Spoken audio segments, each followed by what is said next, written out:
Olá, pessoal, tudo bem? Aqui é a doutora Vanessa. Hoje nós vamos falar sobre o raciocínio clínico relacionado aos sinais e sintomas e vamos falar agora de dispneia. Então, toda vez que formos fazer uma avaliação de um paciente, devemos explorar o sinal e sintoma de maneira tal que a gente avalie as características desse sintoma, os mecanismos fisiopatológicos, ou seja, a gente tem que colher a história clínica de uma maneira muito eficiente, caracterizar bem esse sintoma e os mecanismos fisiopatológicos, para depois a gente fazer um resumo do caso baseado nos qualificadores semânticos, nos frames e vários scripts de doença, para que a gente minimize nossos erros diagnósticos, fazendo pelo menos 3 hipóteses diagnósticas. Bom, então, o que é dispneia? É uma sensação subjetiva. A gente tem que entender que dispneia é uma sensação subjetiva do ato de respirar. Então, a pessoa vai dizer, olha, eu estou cansada, tá ruim para respirar, mas é uma sensação desagradável e consciente. Então, uma American Thoracic Society define como uma sensação subjetiva e que é composta por várias sensações qualitativas, que vai variar de pessoa para pessoa, de intensidade em relação a cada um, exatamente por ser subjetiva. E essa sensação, essa experiência, ela deriva das interações de fatores que são objetivos, que são fatores fisiológicos, ambientais, sociais e psicológicos que a gente consegue dimensionar.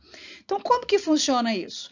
O paciente, quando ele chegar até você, ele vai se queixar assim, olha, doutor, eu estou com respiração difícil, eu estou com respiração cansada, a respiração está pesada, eu estou com falta de ar, eu estou com cansaço. Então, cuidado, que o paciente, às vezes, ele não consegue expressar realmente o que ele está sentindo. Então, às vezes, ele vai falar assim, eu estou cansado. Será que cansaço é dispneia? Será que cansaço é fraqueza? Será que cansaço é astenia? Cabe a nós uma investigação soberana. Por isso que nós temos que aprender a investigar sinais e sintomas. Então, como que nós vamos coletar para todos os sinais e sintomas? As características específicas de cada sintoma. Então, a gente precisa conhecer os mecanismos fisiopatológicos. Se nós não conhecermos como funciona na normalidade, como é que nós vamos detectar a fisiopatologia? E assim fazermos o nosso raciocínio clínico. Então, como que, de uma maneira geral, nós vamos dimensionar as características semiológicas da dispneia? A duração. Então, aguda. Ela é aguda ou ela é crônica? Então, já estamos fazendo os qualificadores semânticos. Palavras-chave. Ela é aguda ou é crônica? Aguda, menor que 30 dias. Crônica, maior que 30 dias. E ela pode ser súbita. E a intensidade? A intensidade tem várias escalas que nós podemos avaliar. Ela pode ser também caracterizada com pequeno, médio e grande esforço.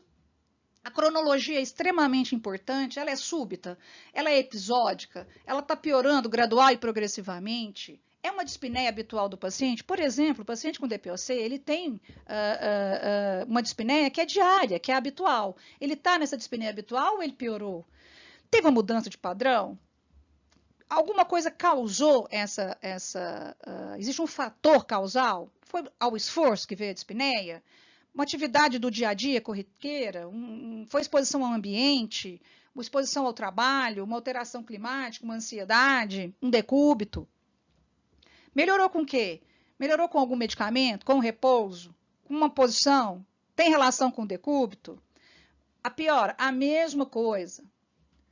Tem sintomas associados? Pode ter tosse, pode ter chieira, pode ter edema, pode ter hemoptise, pode ter dor abdominal, vai depender de cada paciente. E qualquer outra característica semiológica que porventura a gente não tenha falado aqui. Então, se a gente não conhecer o que a gente está investigando, nós não vamos achar absolutamente nada ou vamos tirar ideias da nossa cabeça que porventura não seja a realidade do paciente. Então, de uma maneira geral, como que funciona a fisiopatologia da dispneia? Ela envolve sinais aferentes e eferentes do sistema nervoso central, no córtex sensorial, e manda informação para o tronco encefálico e para o córtex motor, e posteriormente para a região periférica. Então, como que isso funciona? Então, eu tenho o córtex sensorial, que tem os sinais aferentes. Essa aferência vai depender de fator cognitivo e comportamental? Sim, por isso que pode ser considerado subjetivo. Então, o paciente vai gerar, olha, eu estou com falta de ar. Então, vai haver uma aferência desses para os centros superiores. Para quê? Para codificar, para modular essa sensação de falta de ar. Ok, então o córtex sensorial envia informação aferente para o tronco cerebral. No tronco cerebral, nós vamos ter sinais eferentes que vão tentar modular essa sensação de falta de ar. Como que isso funciona? Através dos neurônios bulbares, motores eferentes, através dos quimireceptores central e periférico, e através dos mecanorreceptores pulmonar e torácico e os motoneurônios respiratórios. Então, os neurônios bulbares vai ter ativação dos músculos respiratórios, vai expandir a caixa torácica, vai insuflar o pulmão, vai estimular os quimireceptores e mecanorreceptores das vias aéreas. Tudo isso vai depender do fator da etiologia. Os quimireceptores têm um ajuste da respiração para manter a homeostase ácido básica, tendo em vista que os quimireceptores centrais vão estar a regulação de acordo com a concentração dos íons de hidrogênio, então tem relação com a pressão parcial de CO2, e os quimireceptores periféricos situados nos corpúsculos aórticos e carotídeos têm relação com a hipoxemia, com a baixa da pressão parcial de oxigênio. E os mecanoreceptores, os motoneurônios, obviamente, vão ter informação da mecânica ventilatória e vai adaptar essa carga ventilatória ou a impedância imposta, impedância que é a carga do sistema aos músculos respiratórios. Então, o paciente vai desenvolver essa queixa, que pode ser subjetiva, mas de acordo com a modulação do córtex sensorial para o tronco encefálico ou tronco cerebral. Bom, a gente falou da intensidade, eu trouxe uma escala importante, tem outras, que é a escala de MMRC, que é muito utilizada nos pacientes com doença pulmonar obstrutiva crônica, que tem relação com a capacidade funcional do indivíduo. Quanto pior o grau de intensidade, pior é a dispneia e pior é a capacidade funcional. Por exemplo, um paciente que já não sai de casa, um paciente que tem falta de ar para tomar banho, para comer, o MRC dele é 4, isso tem correlação direta com baixa função pulmonar, um VF1 reduzido, principalmente em pacientes com doença pulmonar obstrutiva crônica. Então, quando a gente tira a informação do paciente, a gente tem que correlacionar com a fisiopatologia para já começar a fazer um resumo do caso e, a partir daí, minimizar os erros diagnósticos, fazendo um diagnóstico diferencial para chegar mais perto da hipótese diagnóstica. Então, dispneia aguda, pode ser dispneia aguda ou crônica. Na dispneia aguda, quais são os principais mecanismos? A hipoxemia, a hipercapnia, a baixa entrega de O2 aos tecidos e outras causas. Pacientes com hipoxemia geralmente estão linkados a que doenças? A pneumonia, que é uma síndrome parenquimatosa que causa consolidação do parênquima pulmonar, edema agudo de pulmão ou edema pulmonar, atelectasia, pneumotórax e diversas outras patologias. E a hipercapnia? A hipercapnia e a acidemia podem estar juntas ou não, ok? Você pode ter um paciente hipercapnêmico sem ter acidemia, tá certo? E pacientes com baixa entrega de O2, baixo débito cardíaco, por exemplo, no caso da insuficiência cardíaca, a anemia pode provocar dispneia, um choque obstrutivo causado por pneumotórax hipertensivo, por exemplo, um tamponamento maciço, e o paciente vai ter turgência da jugular, por exemplo, que vai ser um sinal no exame físico. E outros. O paciente com uma síndrome coronariana aguda, ele pode queixar de dispneia, mas essa dispneia é um equivalente anginoso. Obstrução das vias aéreas superiores, ansiedade ou pânico, dor aguda. No caso de ansiedade, pânico e dor aguda, até mesmo o equivalente anginoso, a gente tem que fazer diagnóstico de exclusão. Primeira coisa, excluir fatores de urgência e de emergência, ou seja, sinais de alarme. Então, o que é mais importante? História clínica, exame físico e exame complementar. Então, eu começo a fazer a coleta de dados, como a gente explicou anteriormente, fazendo a relação o tempo todo com qualificadores semânticos, com o script da doença, com frames. Depois eu vou lá examinar, no mínimo, sinais vitais, exame físico geral, exame cardiovascular e pulmonar, para depois pedir o exame complementar. Começa com o quê, Vanessa? Posso começar com raio-x de tórax, por exemplo, mas isso vai variar. Nosso objetivo aqui não é fazer propedêutica e nem tratamento. Nosso objetivo aqui é mostrar a importância de se fazer o raciocínio clínico dos sinais e sintomas para minimizar o erro diagnóstico. Então, como que funciona esse diagnóstico diferencial? Que pergunta que eu posso fazer? Peraí, quanto agudo foi essa dispneia? Será que ela foi em minutos ou menos? Será que ela foi súbita? Será que pode ser um infarto? Um equivalente anginoso? Será que pode ser um pneumotórax? Será que pode ser uma taquiarritmia? Será que pode ser um tromboembolismo pulmonar? Qual que é o padrão? Respiração é rápida e superficial? Será que esse paciente está com exacerbação do DPOC? Será que esse paciente está com crise asmática? Será que ele está com transtorno de ansiedade generalizada? Então, eu preciso criar essas especulações, não baseado no meu pensamento, mas baseado no raciocínio clínico, através dos qualificadores semânticos, através do script da doença. Quanto mais informação eu tiver, menor é a chance de eu errar. E a dispneia aguda, então? Ela pode ser categorizada como?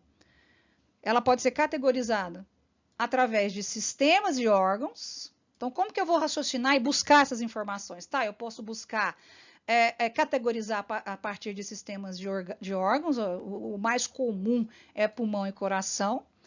Posso buscar através do mecanismo fisiopatológico, o mais comum é a hipoxemia. Não estou dizendo que não haverão outros, eu estou dizendo qual que é o mais prevalente para o generalista. E a dispneia aguda, então? A hipoxemia. O mecanismo fisiológico, fisiopatológico mais comum da dispneia aguda é a hipoxemia. E, de repente, você pode não conseguir fazer outros diagnósticos diferenciais. Um diagnóstico com risco de morte, se tiver um equivalente anginoso na síndrome coronariana aguda, no tamponamento cardíaco, no pneumotórax hipertensivo, no tromboembolismo pulmonar, por exemplo. E pode ter presença ou ausência de hipoxemia, por isso que é pouco útil o diagnóstico. A gente fica muito agarrado na hipoxemia, e isso é um cuidado que a gente tem que ter. Por quê? Porque senão a gente acha que o paciente não tem hipoxemia, então está tudo certo. Esse é um erro muito comum que acontece no nosso dia a dia, principalmente à beira do leito. E a maioria das causas de dispneia pode apresentar com ou sem hipoxemia, ok? E a dispneia crônica? Pode ser de origem pulmonar, pode ser de origem cardiovascular, que nós falamos, e pode ser de outra origem. Então, ela pode ser pleural, da via aérea ou brônquica, parênquima ou parenquimatosa, intersticial ou dos vasos. Ela pode ser do pericárdio, pode ser do miocárdio, valvular, sistema de condução, vasos, síndrome coronariana, relacionado ao sistema cardiovascular. E pode estar relacionado com anemia, com doença neuromuscular, com cifloescoliose, com obesidade, com descondicionamento, né? com várias outras causas. Então, da mesma maneira, precisamos fazer na dispneia crônica a avaliação como fazemos na dispneia aguda. Então, quais são as questões mais prevalentes? História clínica, o que a gente precisa? A história atual, ver se tem relação com alguma outra doença, que medicamento que está usando, quais são os hábitos de vida e a exposição. Pelo menos isso a gente deve tirar dentro da anamnese. No exame físico, a gente já falou, pelo menos o exame físico geral, sinais vitais, cardiovascular e pulmonar. E exame complementar, a gente geralmente começa com o raio-x de tórax, mas dependendo das nossas hipóteses diagnósticas, a gente pode pedir variados exames. A gente não vai pedir exame complementar para responder cada dúvida que a gente tem. O exame, como eu disse, é complementar. Se a gente fizer a história clínica muito bem, investigar bem o sinal e sintoma e complementar com o exame físico, 80% do nosso diagnóstico vai estar feito. Então, se a gente começar do sinal e do sintoma e dos sistemas, a gente vai minimizar nosso erro diagnóstico e vamos precisar de menos exame complementar. Então, como que a gente investiga essa falta de ar? Há quanto tempo? Foi súbita? É constante? Vai e volta? Surge quando?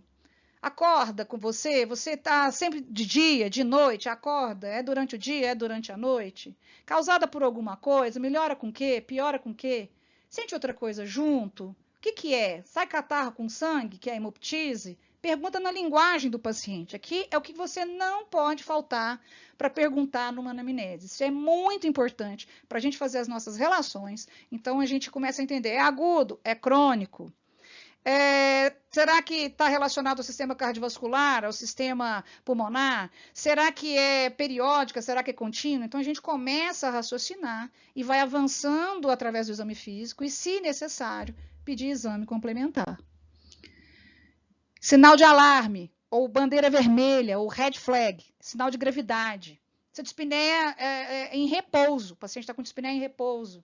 Se está com rebaixamento do nível de consciência, agitado ou confuso, não necessariamente o paciente está com febre, principalmente idosos, principalmente pacientes imunossuprimidos. Sinal de esforço respiratório, muito cuidado aqui, porque às vezes o paciente está com oxigenação normal ou adequada para a doença, porém às custas de um trabalho ventilatório elevado, ou seja, sinais de esforço vão estar apresentando para você. Muito cuidado com isso. O paciente pode ter dor torácica, o paciente pode ter perda de peso não intencional, ter uma síndrome consumptiva associada, pode ter sudorese noturna, por exemplo, pode ter palpitação, pode ter outro caso. Então, muito cuidado. Precisamos ter cuidado nessas investigações. Quanto mais cuidado nós tivermos, menos erro diagnóstico nós teremos. Forte abraço, até a próxima.